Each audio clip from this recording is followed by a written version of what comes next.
Innal hamdalillah nahmaduhu wa nasta'inuhu wa nastaghfiruh wa na'udzu billahi min syururi anfusina wa sayyiati a'malina may yahdihillahu fala mudhillalah wa may yudlil fala hadiyalah asyhadu an la ilaha illallah wahdahu la syarikalah wa asyhadu anna Muhammadan abduhu wa rasuluh sallallahu alaihi wa ala alihi wa ashabihi wa sallama tasliman katsira.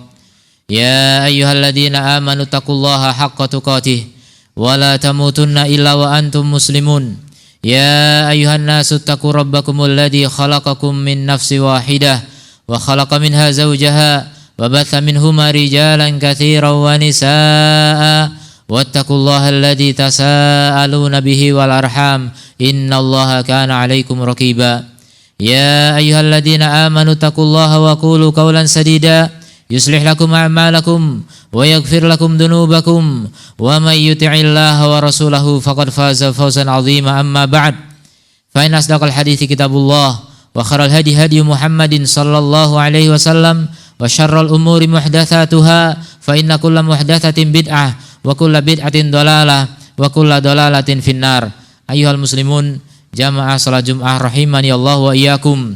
Kita bersyukur kepada Allah taala.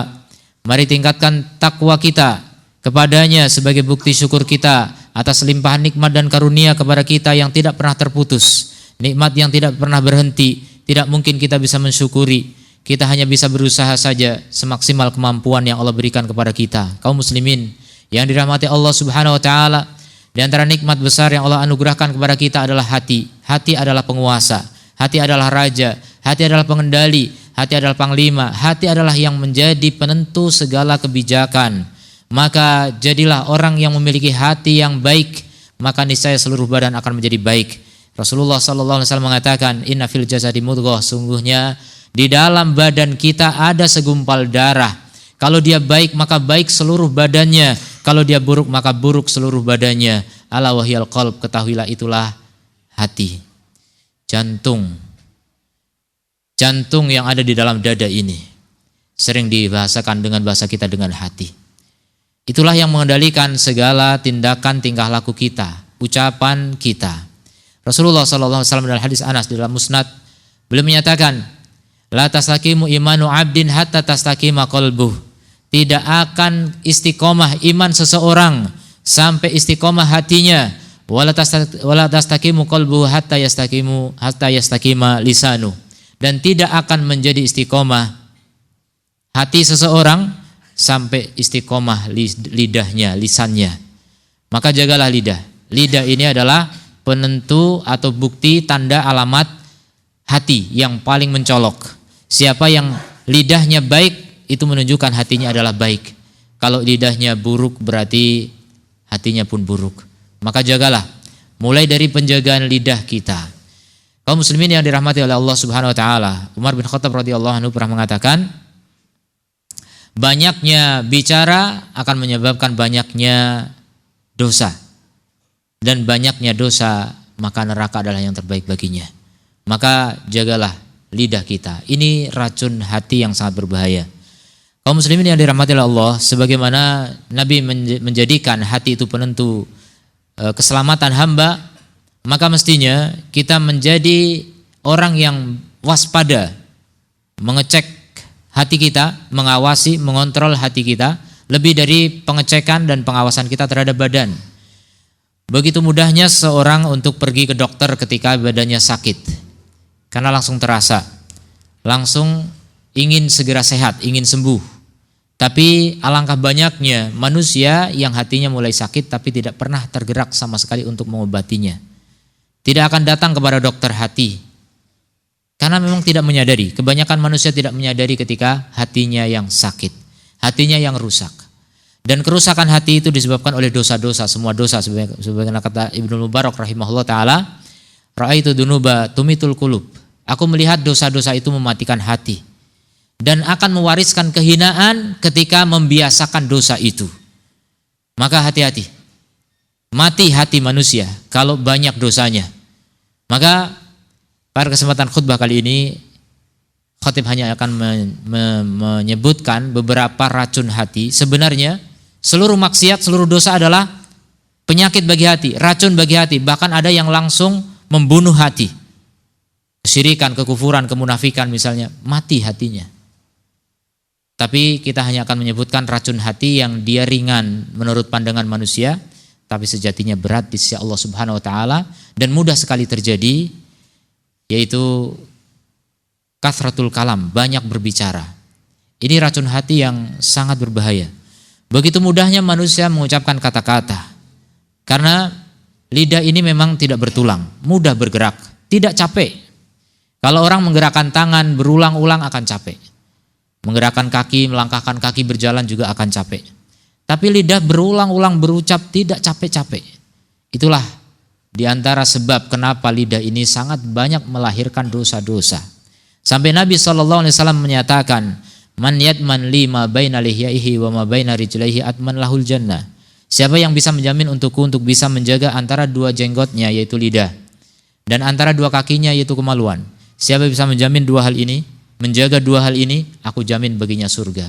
Ini luar biasa. Karena yang berat sekali orang bisa menjaga lidahnya. Menjaga kemaluan alhamdulillah ini lebih mudah bagi orang-orang yang bertakwa. Tapi menjaga lidah belum tentu. Ini racun hati yang sangat berbahaya. Banyaknya bicara akan menyebabkan banyak dosa, banyak manusia tergelincir gara-gara berbicara. Tapi sedikit sekali orang yang celaka karena diam. Makanya Rasul juga menyatakan innaman najatu fi sumti, keselamatan itu pada diam. Dan beliau juga menggandengkan keimanan, man yu'min billahi wal yaumil akhir falyakul khairan aw liyasmut. Siapa yang beriman kepada Allah dan hari akhir maka berbicara yang baik atau diam. Min husni islamil mar'i tarkuhu ma la ya'ni.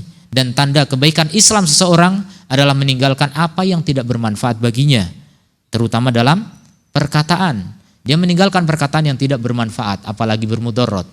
Maka kaum muslimin yang dirahmati oleh Allah, perhatikan kata-kata kita. Tidaklah kita berbicara kecuali apa? Ladaihi raqibun atid. Ada mayalfidu min qaulin, tidaklah terucap satu lafaz pun kecuali ada malaikat yang mengawasi dan mencatat. Hati-hati. Semua kata-kata kita akan dicatat. Semua kata-kata kita hanya akan menjadi panen yang akan kita petik di hari kiamat kelak. Kalau kita menanam kebaikan, berkata-kata yang baik, kita akan memanen pahala. Sebaliknya, ketika kita mengatakan kata-kata yang buruk, kata-kata yang mengandung dosa, kita hanya memanen adab. Wal'iyadu billah. Makanya Rasulullah SAW pernah mengatakan kepada Mu'ad bin Jabal radhiyallahu anhu, ala ukhbiruka bimalaki dzalika kullihi, maukah aku kasih tahu dengan kunci dari segala kebaikan itu? Kemudian bala ya Rasulullah, kata Mu'ad. Baiklah ya Rasulullah, kata Rasul. Kemudian Rasul memegang lidahnya dan mengatakan kufa alaika hada, tahan inimu, tahan lidah. Dan Rasul sambil megang, ini penegasan betapa sulitnya memegang lidah, betapa sulitnya mengendalikan lidah, betapa sulitnya menahan bicara. Orang itu begitu mudahnya melancarkan pembicaraan. Karena berbicara itu tidak membayar, bicara itu tidak capek, bicara itu tidak merugikan apapun menurut persangkaan kebanyakan manusia. Tapi sejatinya di dalam Islam berbicara itu tanggung jawabnya itu berat. Makanya Rasul mengatakan kufa alaika hada, itu kunci dari segala kebaikan. Kalau kamu bisa nahan lidahmu, kamu memegang kunci kebaikan. Sampai kemudian Mu'ad bertanya, ya Rasulullah, wahai Rasulullah, apakah kita akan diadab gara-gara apa yang kita ucapkan? Maksudnya seluruh yang kita ucapkan itu bisa menghasilkan dosa? Karena tidak mungkin sekelas Mu'ad tidak paham kalau kata-kata bisa mendatangkan dosa. Tapi maksudnya apakah semua perkataan akan bisa menjadi perhitungan dosa di akhirat kelak? Rasulullah marah dan beliau mengatakan sakilatka ummuka ya Mu'ad. Ibumu kehilangan kamu wahai Mu'ad. Ini doa kematian. Tapi kata ulama ini bukan sengaja Nabi berdoa begitu, tapi ini sebagai hardikan, sebagai celaan, sebagai ungkapan yang keras dari Rasulullah SAW. Ibumu kehilangan kamu. Wa hal yakubun nasa ala manakhirihim, dalam riwayat lain ala wujuhim finnari ila hasaidu alsun. Bukankah manusia dijerumuskan ke dalam neraka dengan wajah-wajah mereka diseret? Tidak lain karena lidah mereka, hasil panen dari lidah mereka. Dan itulah yang terjadi. Paling banyak yang menyebabkan manusia masuk ke dalam neraka adalah lidah. Rasul menyebutkan aktsaru ma yudkhilun nar al-famu wal faraj, yang paling banyak menyebabkan orang masuk neraka adalah mulut dan kemaluan. Soal kemaluan alhamdulillah terjaga rata-rata. Alhamdulillah kita bukan pezina. Rata-rata kaum mukminin yang ahli salat enggak berani berzina. Tapi lidah Siapa yang bisa menjamin menjaga lidahnya? Begitu mudah lidah itu berucap. Sekedar berbicara fulan begini, itu ghibah. Sekedar berbicara tidak sesuai kenyataan, itu dusta. Sekedar bersumpah dengan selain nama Allah, itu syirik. Sekedar mengatakan hal yang dikira dzikir padahal bukan dari Rasulullah, itu bid'ah. Banyak sekali. Banyak sekali panen yang dipetik gara-gara kata-kata. Maka hati-hatilah dengan lidah kita. Jaga lidah. Siapa bisa menjaga lidahnya dengan baik, maka dia akan beruntung di akhirat kelak. Maka perbanyak diam. Di antara resep keselamatan adalah, kata Rasulullah SAW mengatakan, an-najatu asyarah. Keselamatan ada 9. Tis'atun minha, 9 diantaranya fis sumti, pada diam. Jadi orang yang lebih menang di akhirat kelak adalah orang yang banyak diamnya. Maka Nabi juga menyatakan, berbicara selain dzikir pada Allah itu hanya menjadi penyesalan. Itu hanya menjadi kerugian. Jadi berbicaralah dengan berzikir pada Allah. Artinya perbanyak dzikir. Bicara yang tidak mengandung dzikir itu hanya menjadi penyesalan di hari kiamat kelak. Maka jaga lidah dengan memperbanyak dzikir, dengan memperbanyak tilawah Quran, memperbanyak sholawat, terlebih lagi di hari Jumat. Perbanyak untuk berkata yang baik atau diam. Berkata yang baik atau diam ini menjadi standar. Kalau tidak baik, diam. Maka diam adalah keselamatan. Fisumti as-salamah. Dalam diam ada keselamatan. Itu racun yang pertama, yaitu apa? Banyak bicara. Kemudian yang kedua adalah fudulun nador, banyak melihat. Terutama melihat yang haram. Yang tidak haram saja itu bisa meracuni hati, apalagi yang haram jelas langsung membunuh.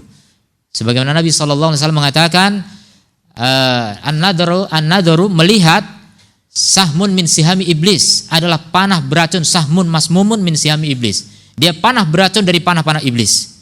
Ya, yang itu bisa menyebabkan hati itu keracunan gara-gara melihat yang haram. Maka hati-hati dengan melihat yang haram. Orang yang tidak menjaga pandangannya, dia cenderung hatinya buta. Sebaliknya, orang yang menjaga pandangannya hanya melihat yang halal saja, hanya melihat yang baik saja, maka apa? Hatinya bersinar. Dia memiliki basirah. Allah, siapa yang menjaga basornya, Allah akan berikan basirah, mata hati. Dia akan melihat kebenaran. Dia mudah membedakan hak dengan batil. Diberi ilmu oleh Allah, mudah mencerna ilmu. Kenapa? Menjaga matanya. Seperti Syekh Ibnu Baz rahimahullah ta'ala, setelah Allah anugerahkan kebutaan di usia 18 tahun, ibunya berdoa, ya Allah gantilah basornya dengan basirah. Ternyata betul menjadi ulama besar. Ilmunya banyak. Karena menjaga pandangannya. Bagaimana tidak menjaga pandangan? Sudah buta. Maka kaum muslimin yang dirahmati Allah subhanahu wa ta'ala, kita masih diberi anugerah berupa mata, bisa melihat. Jagalah baik-baik mata kita, mudah-mudahan akan menjadi bekal bagi kita dalam segala kebaikan. Kita mudah belajar dengan mata kita. Sementara Syekh bin Baz tidak punya mata yang bisa membaca, tapi bisa belajar. Dengan telinga saja beliau belajar. Kita bisa dengan telinga, bisa dengan mata, maka harusnya lebih berilmu daripada beliau secara matematika. Tapi kenyataannya Allah lebih tahu. Kemudian yang ketiga adalah fudulu ta'am, banyak makan. Banyak makan juga ini menyebabkan matinya hati. Karena banyak makan akan menyebabkan banyak minum. Banyak minum akan banyak ke kamar mandi. Kemudian banyak tidur, malas, berat. Dan itu akan mematikan hati manusia. Meracuni hati manusia. Orang yang rajin untuk beramal soleh itu bukan orang yang banyak kenyang. Orang banyak kenyang rata-rata adalah orang yang berat badannya. Berat untuk bergerak, malas untuk bergerak. Itulah yang terjadi kebanyakan manusia. Dan itu pesan para ulama. Siapa yang ingin mendapatkan ilmu, maka sedikitkan makan. Yang banyak makannya biasanya ilmunya tidak banyak. Makanya rata-rata kita lihat dalam sejarah, orang-orang berilmu itu rata-rata orang miskin. Orang kaya rata-rata tidak berilmu. Karena orang kaya sulit mengendalikan makan di antara sebabnya. Orang kaya banyak menikmati hartanya, banyak jalan-jalan, banyak macam-macam. Sehingga nggak sempat untuk menuntut ilmu. Sedangkan orang miskin fokus dia. Asal punya cita-cita yang tinggi menjadi ahli ilmu. Tapi kalau udah miskin, nggak punya cita apapun, dia lebih buruk daripada orang kaya. Waliyadzubillah. Sudah di dunia miskin, di akhirat masuk neraka. Maka hati-hatilah dengan banyak makan. Hati-hatilah dengan banyak makan. Bukan haram makan yang banyak, tapi jangan terlalu sering banyak makan. Boleh orang kenyang, tapi dilarang untuk kekenyangan, apalagi sering-sering kenyang. Ini juga perkara yang membuat orang itu malas, berat badannya, sehingga tidak meraih banyak kemuliaan. Aku qouli hadza wa astaghfirullah li wa lakum wa lisairil muslimin fastaghfiruhu innahu wal ghafurur rahim.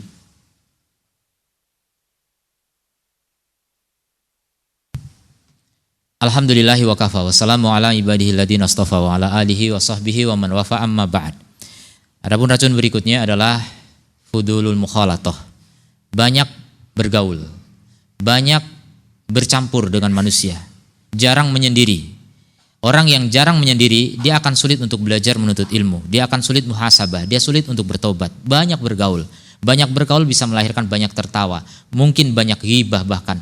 Pokoknya kalau namanya ketemu manusia, apalagi manusia yang tidak jelas asal usulnya, hanya banyak ketemu saja ngobrol dan lain sebagainya, itu akan banyak bicara, dan banyak bicara adalah kebinasaan, banyak salahnya. Orang banyak bicara banyak salahnya. Maka sedikit bicara akan relatif lebih sedikit dosanya. Jadi banyak bergaul itu juga penyakit bagi hati. Dalam masalah pergaulan, ulama mengelompokkan manusia itu ada yang bergaul dengannya itu seperti makanan. Kita seperti butuh makanan. Siapa mereka? Para ulama. Kita butuh ketemu ulama itu sering-sering, seperti kita butuh kepada makanan sering. Setiap hari kita makan bisa sekali, 2 kali, 3 kali. Butuh ulama juga seperti itu. Itu pergaulan yang menyehatkan. Tanpa makanan kita mati. Tanpa ulama kita juga mati hati kita. Maka bergaulah dengan ulama paling sering. Kemudian yang kedua, ada yang pergaulan dengan mereka seperti obat. Dibutuhkan ketika sakit. Kalau nggak sakit nggak usah. Siapa mereka? Ini orang-orang ahlu ma'ash ya. Dalam kehidupan kita berbisnis, kita butuh makan, kita butuh nafkah, maka kita bekerja. Nah ini sekedar pergaulan kebutuhan kita. Kalau udah nggak butuh, udah selesai. Jangan banyak-banyak bergaul dalam hal ini ya. Jangan berkecimpung dengan ahli dunia, dengan dunianya. Tapi lebih banyak kita bergaul dengan ahli ilmu, dengan para penuntut ilmu. Itu yang lebih menyehatkan. Kemudian yang ketiga, bergaul dengan mereka adalah penyakit. Nah inilah ahli maksiat, hati-hati, jangan dekat dengan ahli maksiat, karena Anda akan ketularan penyakitnya. Ahli maksiat, walaupun tidak mengajak maksiat, kalau kita sering melihat, kita akan ketularan. Yang namanya penyakit itu menular, sebagaimana dosa-dosa juga menular, akhlak buruk juga menular. Sebagaimana Nabi menyatakan, almar'u ala dini khalilihi, orang itu tergantung agama teman dekatnya, kekasih terdekatnya. Kalau kekasih terdekatnya orang yang berpenyakit, orang yang memiliki banyak maksiat, banyak dosa, pasti kita akan memetik hasil yang buruk, wal'iyadzubillah. Kemudian yang keempat adalah pergaulan yang seperti racun. Bergaul dengan mereka langsung keracunan, dan ini lebih ganas daripada penyakit tadi. Kalau penyakit kadang lambat, kalau racun itu bisa langsung mati. Siapa mereka? Ini ahli bid'ah. Ahli bid'ah ini lebih bahaya daripada ahli maksiat. Dua-duanya berbahaya, tapi ahli bid'ah lebih berbahaya. Kenapa? Karena rata-rata orang yang di dalam kebid'ahan itu tidak merasa salah, dan orang yang melihat kebid'ahan juga tidak merasa itu sebagai kemungkaran, sehingga sulit sekali orang untuk bertobat dari kebid'ahan. Maka dia lebih berbahaya. Orang yang terkena bid'ah dia keracunan. Dia dalam kondisi sekarat tapi tidak sadar, karena sekaratnya hati rata-rata tidak disadari. Bahkan orang yang hatinya mati pun gak kelihatan kalau hatinya itu mati. Maka semua itu dikembalikan kepada masing-masing kita, dan kita muhasabah. Kita introspeksi diri, kita koreksi hati kita, sudah sesehat apakah hati kita. Kalau banyak racun-racun yang ada dalam hati, segera didetoksifikasi. Kita keluarkan racun-racun itu dengan berbagai amalan yang diajarkan Rasulullah SAW, dan insya Allah itu akan kita ketahui pada episode berikutnya. Allahumma salli ala Muhammad wa ala ali Muhammad kama shallaita ala Ibrahim wa ala ali Ibrahim innaka Hamidum Majid. Allahumma ighfir lana dzunubana wa kaffir 'anna sayyi'atina wa tawaffana ma'al abrar. Rabbana la tuzigh qulubana ba'da idh hadaitana wa hab lana min ladunka rahmah innaka antal wahhab. Rabbana dhalamna anfusana wa illam taghfir lana wa tarhamna lanakunanna minal khasirin. Allahumma a'izzal Islam wal muslimin wa adil asyirka wal musyrikin. Rabbana hab lana min azwajina wa dhurriyyatina qurrata a'yun waj'alna lil muttaqina imama. Waj'alna lil muttaqina imama. Rabbana atina fid dunya hasanah wa fil akhirati hasanah wa qina adzabannar. Wa sallallahu ala nabiyyina Muhammadin wa ala alihi wa ashabihi ajma'in wa aqimissalah.